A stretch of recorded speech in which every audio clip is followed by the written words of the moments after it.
अस्सलाम वालेकुम and welcome back to our channel stars with एज के एक और अवेयरनेस सेशन के साथ आपके सामने हाजिर हैं। और हमारे आज का जो सेशन है उसका टॉपिक है developmental issues in special needs children. हम फ्यूचर में भी ऐसी हेल्पफुल वीडियोस और सेशंस आपके लिए लाते रहेंगे। सो आपसे यही रिक्वेस्ट कि हमारे चैनल को ज़रूर सब्सक्राइब कर लें और बेल बटन को भी प्रेस कर दें सो दैट टाइमली नोटिफिकेशंस आपको मिलती रहें वीडियोस की एंड सेशंस की। इसके अलावा अपने आसपास दीगर पेरेंट्स तक इस इंफॉर्मेशन को ज़रूर शेयर कीजिए। हो सकता है आपका एक शेयर किसी के काम आ सके। चलते हैं आज के सेशन की तरफ। और आज के सेशन में हमें लाहौर से ज्वाइन किया है डॉक्टर अब्दुल बासित राना ने, जो कि पीएचडी स्पेशल एजुकेशन है, एमफिल इंक्लूसिव एजुकेशन है, एमए एमएड स्पेशल एजुकेशन है and currently he is serving as special needs educationist in National Special Education Centre Lahore में। इसके अलावा विजिटिंग फैकल्टी हैं University of Education Township Campus Lahore में। So thank you very much doctor साहब कि आपने इस सेशन और टॉपिक के लिए टाइम निकाला and welcome to our channel. बहुत शुक्रिया मायून साहब, it's great honour for me. मेरा ख्याल है ये हम सबका फर्ज है कि मैं आपका चैनल, मैं आपके साइट देख रहा था, माशाल्लाह you are doing great work. और स्पेशली जिस तरह पर अवेयरनेस पे काम कर रहे हैं, तो this is phenomenal. And you can, मेरा ख्याल है सोसाइटी के लिए आप बड़ा कोलैबोरेट कर रहे हैं। और ये हम सबका फर्ज है कि हम कलेक्टिवली वर्कआउट करें। और सोसाइटी में बड़ा अनसर्व्ड और अंडर प्रिविलेज लोग बहुत हैं, और बड़ी एक्यूट ज़रूरत है अवेयरनेस की। और मेरा ख्याल है हर फर्द जो जिसे कुछ मालूम है उसे अवेयरनेस पे काम करना चाहिए। और जो हमारे बच्चे हैं, स्पेशली फैसिलिटीज़ हमारे पास बड़े शहरों में हैं, और हम जो हैं रूरल एरियाज में बच्चे ज़्यादा हैं। तो वहाँ के लोगों को, मेरा ख्याल है ये जो आपकी वाइब्स जो हैं दूर तक जा सकती हैं, और ये मैसेज ग्रेटली उन तक पहुँच सकता है। राइट, बहुत शुक्रिया डॉक्टर साहब फॉर द काइंड वर्ड्स। और मैं एक टॉपिक पे जंप इन करने से पहले चाहूँगा कि हमने आपका बहुत मुख्तसर सा तारुफ कराया, तो हम चाहेंगे कि आप थोड़ा सा अपने इंट्रोडक्शन को आगे बढ़ा दें, हमारे लिए आसानी हो जाए कि एजुकेशन के अलावा जो आपकी प्रोफेशनल जर्नी रही है, जो एक्सपीरियंस और एक्सपर्टीज़ है वो क्या है, सो दैट हम और व्यूअर्स दोनों उस चीज़ को जान जाएं और फिर हम टॉपिक की तरफ आते हैं। जी, मैं बेसिकली बड़े कम लोग होते हैं जो प्रॉपरली डिसाइड करके आते हैं फील्ड में। मैं उन चंद लोगों में से हूँ जो डिसाइड करके आया। और मेरा जो है ना छोटा भाई, ही वाज फिजिकली चैलेंज। तो मेरी मदर ने शुरू से ड्यूटी लगाई हुई थी कि आपने इसे सपोर्ट करना है, इसकी एजुकेशन में, इसकी ट्रेनिंग में, इसकी वोकेशन में। और वो जब ग्रेजुअली मैंने अपनी एजुकेशन का डिसाइड करना था, तो मैं हमेशा उसे सपोर्ट करता था। तो मैं हमेशा से वर्कआउट करता था कि वो कैसे अपनी डेफिशिएंसीज पे वर्कआउट कर सकता है। ही वाज हाइड्रोसेफेलिक, उनमें थोड़ा सा लर्निंग प्रॉब्लम होते हैं। मैंने शुरू से उसके लिए काम किया, एंड माशाल्लाह he is accounts and audit officer right now in पैसे अच्छा, माशाल्लाह। डिपार्टमेंट।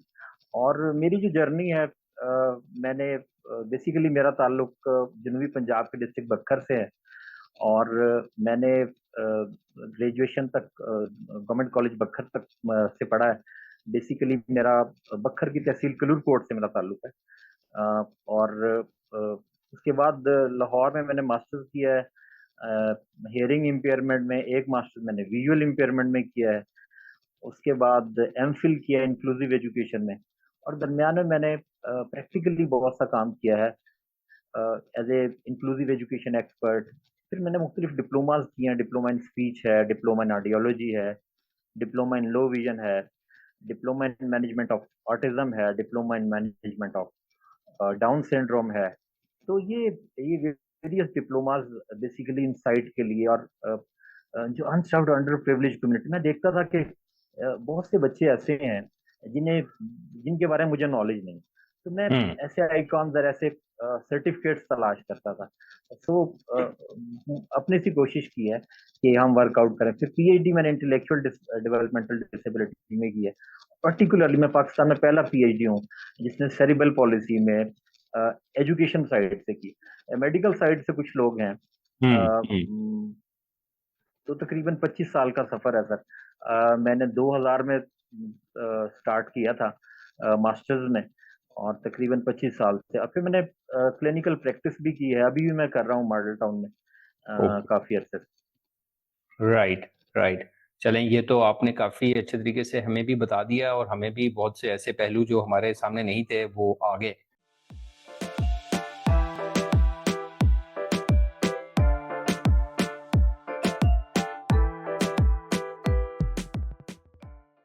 तो हम टॉपिक की तरफ जंप इन करते हैं। तो सबसे पहले तो हम यही जानना चाहेंगे कि डेवलपमेंटल माइलस्टोन्स होते क्या हैं बच्चों के, और जब हम स्पेशल नीड्स बच्चों की बात करते हैं तो इसमें कहाँ डिफरेंस आता है, कहाँ डिफर करते हैं ये?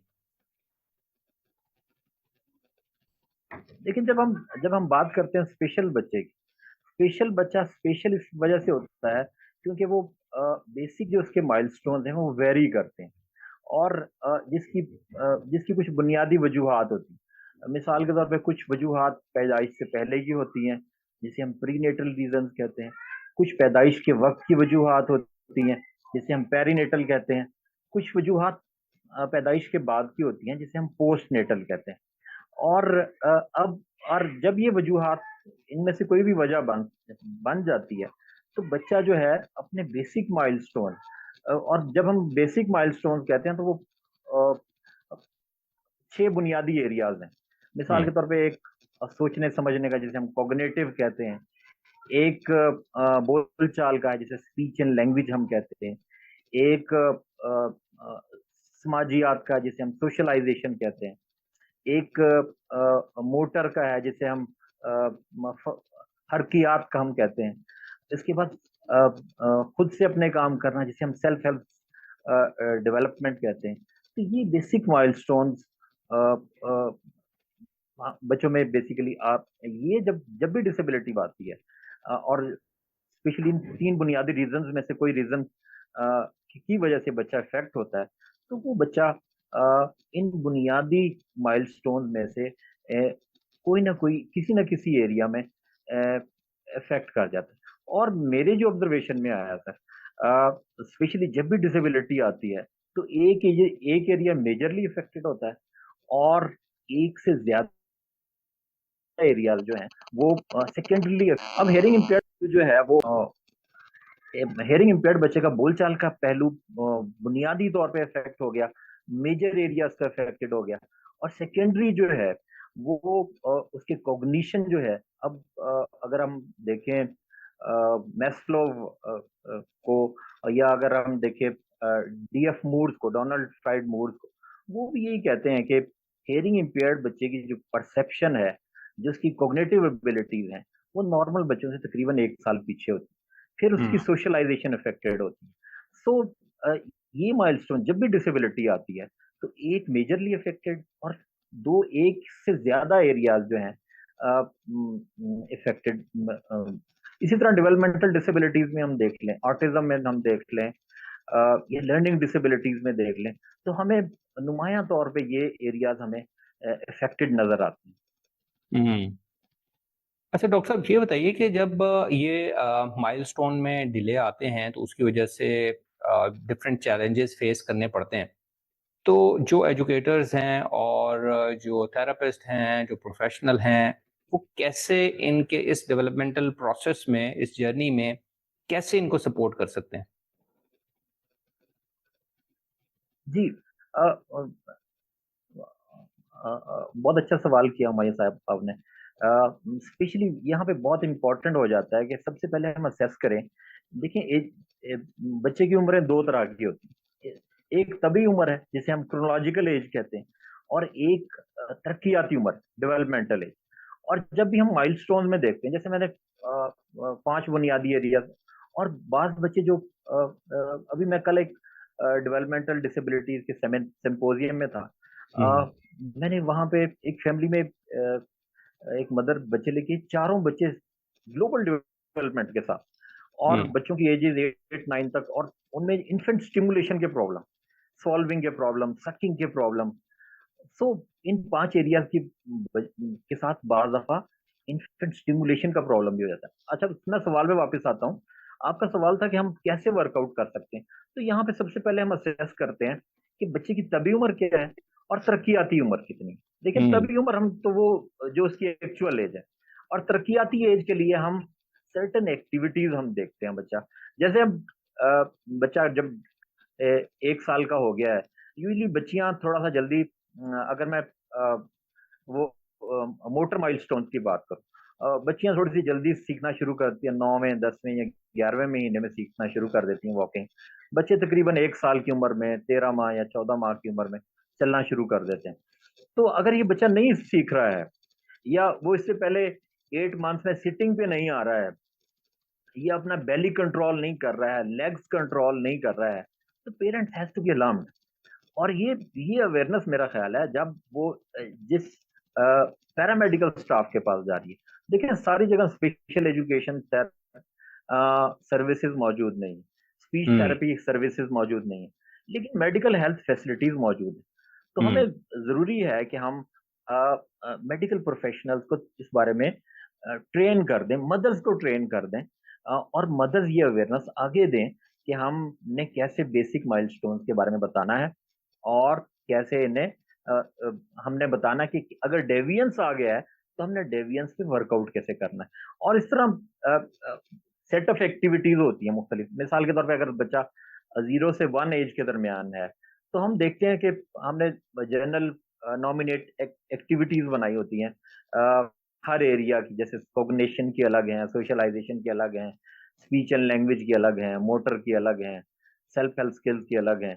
तो हम उसमें देखते हैं कि बच्चा किस एज में, तरक्कियाती एज उसकी कहाँ पे है, और कौन-कौन सी एक्टिविटीज़ वो कर रहा है, कौन-कौन सी एक्टिविटीज़ नहीं कर। फिर हम जनरली जैसे मेरा एक्सपीरियंस है, मैं ज़्यादा काम करता हूँ पोर्टेज गाइड।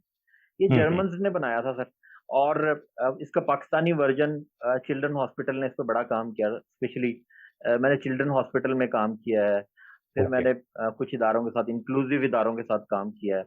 सो हम्म। वहाँ पे उन्होंने बहुत अच्छा पाकिस्तानी पर्सपेक्टिव उसमें ना, स्पेशली उसको उर्दू में बनाया है। और मैं हम्म। कोशिश करता हूँ जहाँ पे लोग पढ़े लिखे हैं, और या कुछ ऑर्गेनाइजेशंस के साथ मैं जाता रहता हूँ, जहाँ पे मैं समझता हूँ कि, और मैं कल भी अपने स्टूडेंट्स को कह रहा था कि आप ना अपनी सर्विसेज का सदका दिया करें। तो सही वो है। कहते हैं अपनी सर्विसेज का सदका कैसे हो सकता है? मैंने हम्म। कहा यार, आपके पास जो टाइम एक्स्ट्रा है ना, तो आप उस कम्युनिटी के पास चले जाएँ जो अनसर्व्ड है, अंडर प्रिविलेज है। तो आप उन्हें जाके सर्विस दें, जिन्हें पता नहीं। यकीन माने हम्म। कि दे दे दे बिलीव कि शायद खुदा यहाँ आ गया। हम्म। हुमायूँ हम्म। साहब, मैं गया हूँ बालाकोट, ओके। पिछले हम्म। हफ्ते बालाकोट था। तो हम्म। बालाकोट बाला में था। वहाँ पे हम्म। वो कहते हैं हमारे पास तो कभी कोई आया ही नहीं है। मुझे हम्म। 70-70 साल के बूढ़े मिले। वहाँ पे ना किसी मेडिकल प्रोफेशनल ने बताया कि डिसेबिलिटी है, हम्म। और इन्हें डिसेबिलिटी और डिज़ीज़ में डिफरेंस ही नहीं है। तो ये बहुत से इश्यूज़ हैं। हम्म। अच्छा डॉक्टर साहब, हम वापस आते हैं। हम एक चीज जो हम बहुत सुनते हैं डिफरेंट, आप जिस तरह कह रहे हैं, कल भी एक सिंपोजियम पे थे आप, तो हम अर्ली इंटरवेंशन की बहुत बात सुनते हैं कि ये बहुत जरूरी है, बहुत इंपॉर्टेंट है और बहुत रिजल्ट्स इससे अच्छे हो सकते हैं। तो आपके एक्सपीरियंस में क्या है कि वो कौन सी ऐसी स्ट्रैटेजीज आप समझते हैं कि काफी बेनिफिशियल हो सकती हैं अर्ली इंटरवेंशन प्रोग्राम के हवाले से अगर बात की जाए तो? जी, अर्ली इंटरवेंशन बहुत इम्पोर्टेंट है, और कहा ये जाता है कि early you intervene, better you manage the child. आप जितना अर्ली काम शुरू कर देंगे, देखिए जब आपको पता चल गया बच्चा डिफरेंट है, डाउन सिंड्रोम बच्चा, अब डाउन सिंड्रोम सिग्निफिकेंट फीचर्स नजर आ रहे हैं। हम्म। अब उस बच्चे ने नॉर्मल की तरह लर्न नहीं करना, उसे हम्म। आर्टिफिशियल इन्वायरमेंट बनाने की, क्रिएट करने की जरूरत है। अच्छा, बहुत फर्क नजर आता है हुमायूं साहब, बाज और सिर्फ अर्ली ट्रेनिंग की बात है। अगर हम, जैसे मैं पोर्टेज की बात कर रहा था, अगर हम बच्चों को सिखा देना 6 ईयर्स, अब ये पोर्टेज गाइड जो है ना सर, हम्म। 0 से लेके 6 ईयर्स तक की एक्टिविटीज पे मुश्तमिल है। हम्म। अब 0 to 6 ईयर्स की एक्टिविटीज अगर अगर हम बच्चे को सिखा दें, तो बच्चा उन 6 ईयर्स की एक्टिविटीज से आगे वाली एक्टिविटीज से सीखता है। सो अर्ली, अगर अगर जितना अर्ली आप सिखाएंगे उतना बेनिफिशियल बच्चे के लिए होगा। बहुत जरूरी है कि हम अ, अ, एक तो हम साइंस मदर्स को बताएं कि अगर बच्चा डेविएट कर रहा है, डिफरेंस है, तो हम उस डिफरेंस को असेस करें, और अगर वो डिफरेंस आ जाता है तो हम अर्ली इंटरवेंशन की स्ट्रेटजीज की तरफ जाएं। और वो स्ट्रेटजीज मिसाल के तौर पे बहुत जरूरी है, हमारे यहाँ ट्रेंड ही नहीं है हेयरिंग असेसमेंट का या विजुअल असेसमेंट का, कुछ फैसिलिटीज भी नहीं है। लेकिन ये, अब ये वाला काम जो है ना, अगर हम मदर्स को ट्रेन कर दें, आप मिसाल के तौर पे बच्चे के नजदीक कोई ऑब्जेक्ट बजा के स्टील का, मैं यूजुअली क्या करता हूँ, अब हम बार जगह हम जाते हैं दूर के इलाकों में, तो हमारे पास ना प्योर टोन ऑडियोमेट्री होता है, ना हमारे पास ऑडियोग्राम होता है। तो हम क्या करते हैं, हम सर, मैं कहता हूँ ये स्टील का चम्मच ले आए और आप एक प्लेट लें, बच्चे के पीछे से बजाएं आप, बच्चा सुन रहा है नहीं सुन रहा, बच्चे की आवाज दे के देख लें। अच्छा, छोटे बच्चों को थोड़ा सुलाएं, और जब सोने के करीब हो तो आवाज दे के देख लें, डिस्टर्ब हो रहा है नहीं हो रहा, ये तो मदर को पता चल जाना चाहिए। और जब इस तरह के साइन है तो हमें प्रॉपर इन्वेस्टिगेशन की तरफ जाना चाहिए। और जब बच्चा डिफरेंट नजर आ रहा है तो हमें स्ट्रेटजीज, ये इन एरियाज की स्ट्रेटजीज की तरफ जाना चाहिए।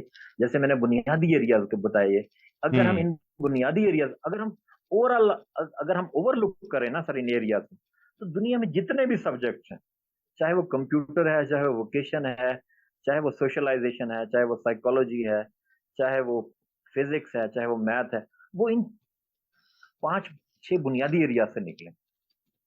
ये एरिया डिफरेंट हो जाते हैं। कुछ लैंग्वेज की तरफ चले जा रहे हैं, कुछ सोशलाइजेशन की तरफ जा रहे हैं, कुछ कॉग्निशन की तरफ चले जा रहे हैं। सो ये, लेकिन बुनियादी तौर पे जरूरी है कि ये बुनियादी एरियाज जो हैं डेवलप किए जाएं और बच्चों को इंसाइट दी जाए। राइट। अच्छा डॉक्टर साहब, हमने ये देखा है और यही सुनते हैं कि इन बच्चों के लिए स्पेशलाइज्ड एजुकेशनल प्लान्स बनते हैं, जिनको आईईपी या इंडिविजुअलाइज्ड एजुकेशन प्लान कहा जाता है। तो अगर हम ये पूछना चाहें कि इसको किस तरह डेवलप करते हैं और क्या की फैक्टर्स हैं जिनको मद्देनजर रखना बहुत जरूरी है इसमें? जी, अब देखिए, अब जो स्पेशल एजुकेशनिस्ट का वर्कआउट होता है, और या स्पेशल एजुकेशनिस्ट या जनरल एजुकेशनिस्ट का जो फर्क है, वो यही है कि वो स्पेशल नीड्स पे काम करता है। अब स्पेशल नीड्स पे काम करने के लिए सबसे पहले हम असेस करते हैं कि बच्चे के कौन कौन से एरियाज इफेक्टेड है। मैं हमेशा अपने स्टूडेंट्स को कहता हूँ कि बेटा, आपने सिर्फ आपने वीक एरिया नहीं देखना, आपने पॉजिटिव एरिया भी देखना। आपने पॉजिटिव से पॉजिटिव को पॉलिश करना है और नेगेटिव को स्केप करना है। जब आप पॉजिटिव को पॉलिश कर देंगे, इंडिविजुअल को ग्रूम कर देंगे, तो you can create the difference. मैं आपको एग्जांपल देता हूँ, मैंने अपने भाई के जिक्र किया। पंजाब यूनिवर्सिटी में we use to play badminton, table tennis. तो अब होस्ट के, जब हम टेबल टेनिस खेलते थे ना, जो बंदा हार जाता था तो वो गेम से बाहर हो जाता था। अब हाइड्रोसेफेलिक बंदा, उसकी हाइट तकरीबन 4 फुट, हाथ छोटे, हाथ टेढ़े, लेकिन उसको शौक पैदा हो गया कि मैंने खेलना है। अब जो हाइड्रोसेफेलिक में जो करेक्टरिस्टिक है ना सर, कि वो सीखते हैं लेकिन देर में सीखते हैं। ओके। वो मुझे कहता था अब्दुल हादी कि मुझे आप सिखाएं, और 6 महीने बाद मैं किसी को जीतने नहीं दूंगा। और ये ऐसा हुआ, 6 महीने नहीं, तकरीबन 8 माह बाद उससे कोई बंदा नहीं जीत सकता था। अच्छा। और वो बंदे को बता देता था कि आप मेरे से 10 पॉइंट ले लेंगे शायद, या 5 पॉइंट ले लेंगे। इवन मैं नहीं, मैं उसका कोच था, वो, मैं उसके बाद कभी नहीं जीत सका। सो मेरा ख्याल है अगर हम पॉजिटिव पे देख के पॉजिटिव को ग्रूम कर लेना, और ये जैसे इकबाल कहता है कि अशरफुल मखलूकात अल्लाह ताला ने पैदा किया, हर बंदे को अल्लाह ताला ने शर्फ दे के पैदा किया। सो हम देखिए, डिसेबिलिटी में डिस्करेजमेंट, डिसअपॉइंटमेंट बहुत ज्यादा है। जरूरत इस अमर की है कि हम पॉजिटिव को फाइंड आउट करें, पॉजिटिव को पॉलिश करें और नेगेटिव को स्केप। और ये एरिया, ये बेसिकली हम आईपी में आइडेंटिफाई करते हैं कि पॉजिटिव एरिया कौन सा है, हम्म। और जो एरिया मिसाल के तौर पे जैसे हेयरिंग इम्पेयर्ड है, हेयरिंग इम्पेयर्ड पे हमने काम करना है स्पीच एंड लैंग्वेज पे, तो speech and language particular area है, हम देखेंगे बच्चा जो है करंटली कहाँ पे है, वहां से बच्चे को लेके जाएंगे, certain activities, oral motor activities सिखाएंगे, या ऐसी एक्टिविटीज सिखाएंगे। लेकिन अब जरूरी नहीं है, हर बच्चा दूसरे बच्चे से डिफरेंट होता है। जो हम्म। माइल्ड बच्चे हैं उनमें हम बहुत ज्यादा अच्छी इंप्रूवमेंट ले आते हैं, बाल बच्चे बोलना शुरू कर देते हैं। लेकिन प्रोफाउंड बच्चों में बहुत ज्यादा चेंजेस नहीं ला सकते हैं, हमें साइन लैंग्वेज पे इत्तेफाक करना पड़ता है। तो हम्म। ये जो है, ये डिफरेंस आ जाते हैं। आप जो डेस्टिनी है अलमाइटी ने जो जैसे बनाया है इंडिविजुअल को, उससे आप चेंज नहीं कर सकते। सो हम्म। एक तो हमने स्ट्रेंथ्स को देखना होता है, फिर हमने वीक एरियाज देखने होते हैं कि वीक एरियाज हैं कहाँ पे, और फिर उनके सर्टेन एरियाज को डेवलप करने के लिए एक्टिविटीज बनानी होती है। और हम्म। इसमें सिर्फ स्पेशल एजुकेशनिस्ट काम नहीं करता, बाज दफा हमें जरूरत होती है स्पीच थेरेपिस्ट की, बल्कि अक्सर औकात हमें स्पीच थेरेपिस्ट की जरूरत होती है, साइकोलॉजिस्ट की जरूरत होती है, ऑक्यूपेशनल थेरेपिस्ट की जरूरत होती है, सेंसरी थेरेपिस्ट की जरूरत होती है, प्ले थेरेपिस्ट की जरूरत होती है, बिकॉज हमने बच्चे को एरियाज में इंटीग्रेट। मैं अक्सर कोशिश करता हूँ कि मेरी कोशिश ये होती है कि मैं बच्चे पे जितना अर्ली काम हो सके उतना कर सकूं, और हम्म। मेरी कोशिश ये होती है कि बच्चे को मैं स्पेशल के बजाय नॉर्मल स्कूल में भिजवा सकूं अगर उसमें हम्म। पोटेंशियल है। सारे बच्चों में जैसे मैंने बताया कि पोटेंशियल नहीं होता, हम्म। अगर बच्चा स्पेशली इस लेवल का है कि उसमें रेजिडुअल एबिलिटीज हैं, तो अक्सर बच्चे, मेरी कुछ सक्सेस स्टोरीज भी हैं, जो मेरे हम्म। बच्चे गए भी हैं। डाउन सिंड्रोम बच्चा 8-9 तक चला गया, और जिसे लोग कहते थे कि ये साई है, ये तो कुछ कर नहीं सकता, हम्म।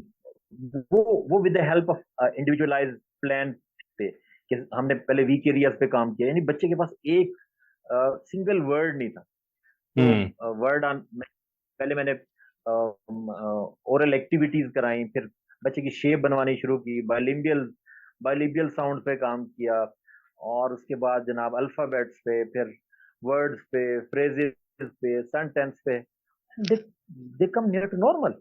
और हम हम्म। जनरल जनरल फिर हम जब हम आते हैं जनरल एजुकेशन में, सर जनरल एजुकेशन में टीचर को यही बताता हूँ कि ये स्पेशल नीड है, आपने टीचिंग करनी है, ये बच्चे की स्पेशल नीड है।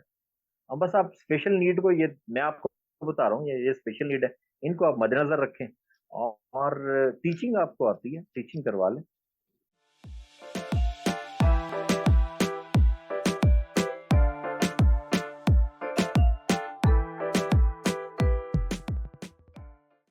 अच्छा डॉक्टर साहब, आपने इस तरफ बच्चों की ट्रांजिशन पे कोई हिंट दिया, तो मैं ये जानना चाहूँगा, आपका इंक्लूसिवनेस पे, इंक्लूजन पे भी काम है, एमफिल भी है आपका, और हमने देखा है कि वेस्टर्न सोसाइटी में बहुत ज़्यादा इंक्लूजन पे काम हो रहा है। यहाँ पे भी हम अब लोकली भी बहुत ज़्यादा ये फ्रेजेस सुनते हुए देखते हैं, इंक्लूजन, इंक्लूसिवनेस, इंक्लूसिविटी। तो आप क्या समझते हैं, आपकी प्रैक्टिकली वो कौन सी स्ट्रैटेजीज हैं या प्रैक्टिसेस हैं जो कि हम यूज कर सकते हैं इंक्लूसिव एनवायरनमेंट क्रिएट करने में, और जो कि बेनिफिशियल हो सारे स्टूडेंट्स के लिए, जहाँ पे वो लर्न कर सकें?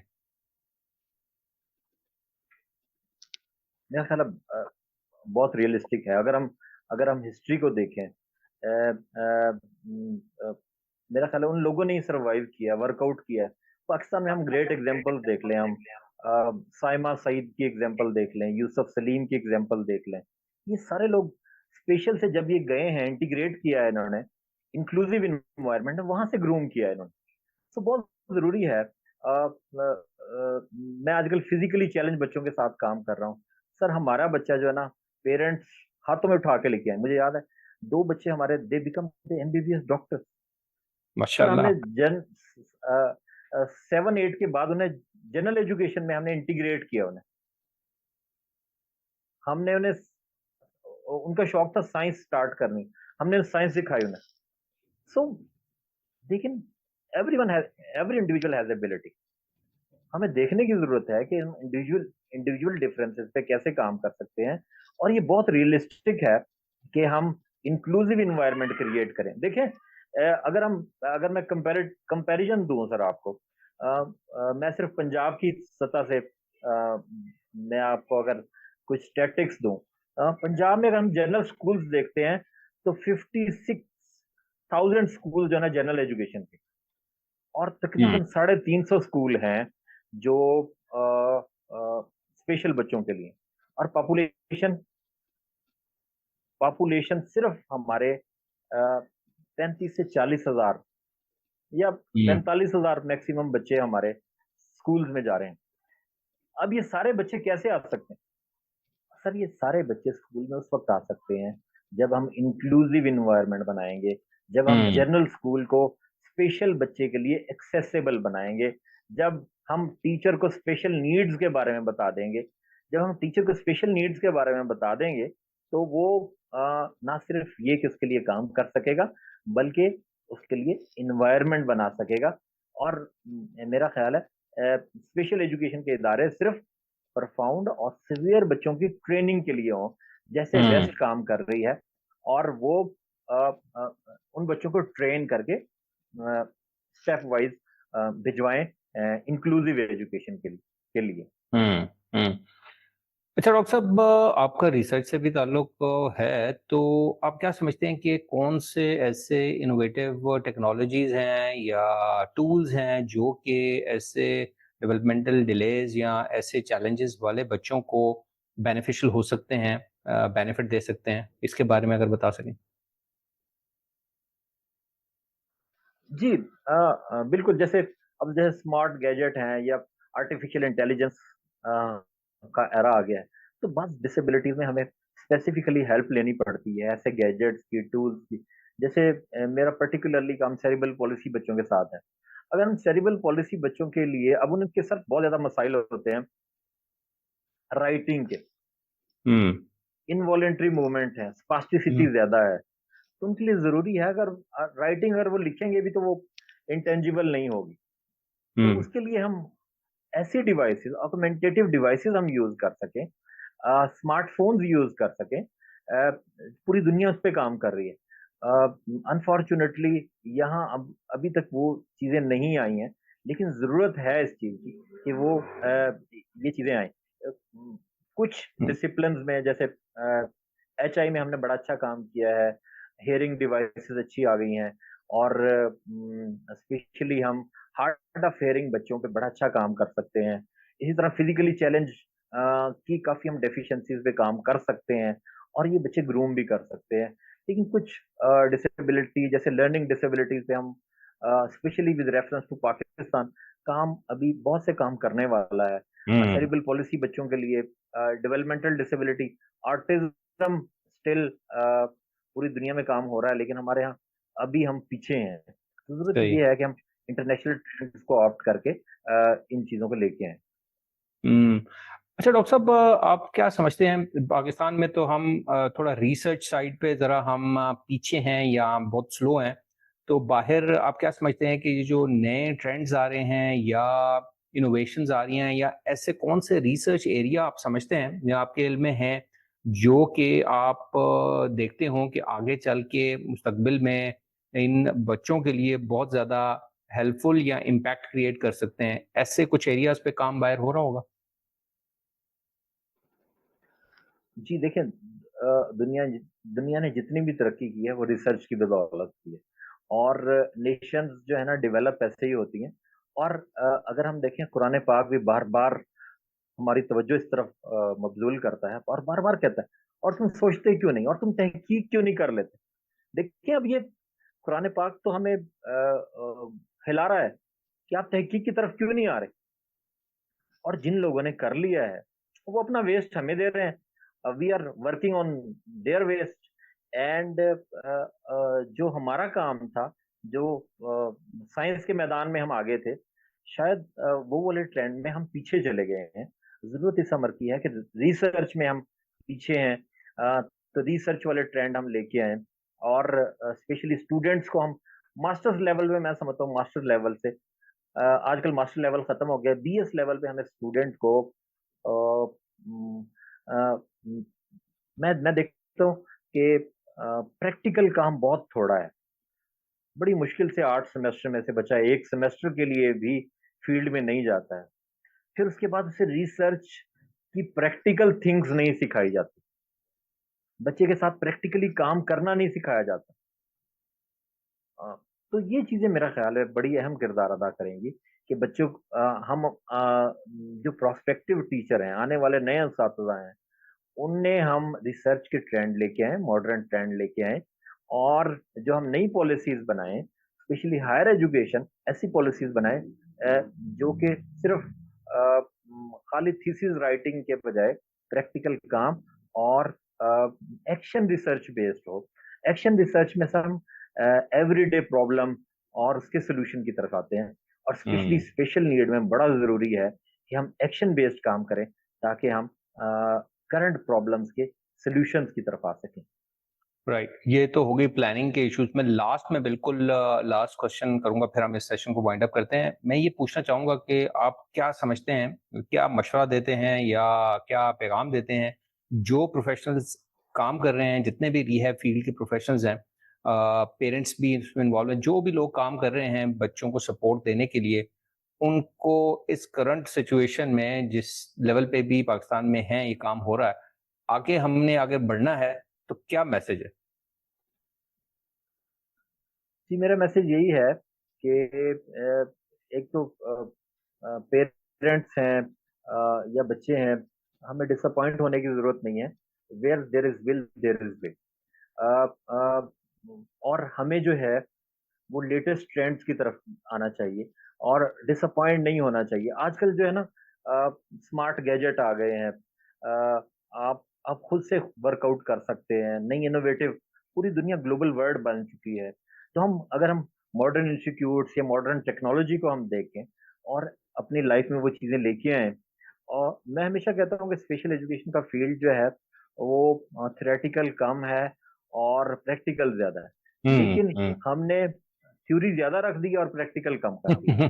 सो बिल्कुल ऐसे ही हमें है। ज़रूरत ये है कि हम प्रैक्टिकल ट्रेंड्स को पढ़ाएँ और थ्योरी का नो डाउट किरदार है लेकिन प्रैक्टिकल काम को बढ़ाने की ज़रूरत है और नए लोग जो आएँ ज़रूर आएँ, रिसर्च की तरफ आएँ, बड़ा ग्रोइंग फील्ड है और और ये मैं समझता हूँ एक अच्छी सर्विस भी है और मैं समझता हूँ सॉर्ट ऑफ ब्लेसिंग भी है। सो माय बेस्ट बिल्कुल। Wishes to all of you and okay जी, टू यू बहुत एज़ वेल। डॉक्टर साहब आपने बहुत की पॉइंट, ये जो आखिरी फ्रेज़ था कि हम थ्योरी पे कम फ़ोकस करें और प्रैक्टिकल चीज़ों पे ज़्यादा फ़ोकस करें, मेरा ख़्याल है कि ये अगर हम इस तरफ जाना शुरू हो जाएँ तो बहुत सी चीज़ें बेहतर हो सकती हैं विदिन आवर लिमिटेशंस जो भी हैं हमारी, फाइनेंशियल हों या दूसरी हों, फंड्स की, इसमें काफ़ी बेहतरी आने की उम्मीद है। सो इसी हाई नोट के साथ जी डॉक्टर साहब मैं आपका दोबारा शुक्रिया अदा करना चाहूँगा। आई होप कि ये इन्फॉर्मेशन जो आप के वसातत से हमें मिली है, तो ये लोगों के लिए ज़रूर हेल्पफुल साबित होगी। So thank you very much once again जी। Thank you so much.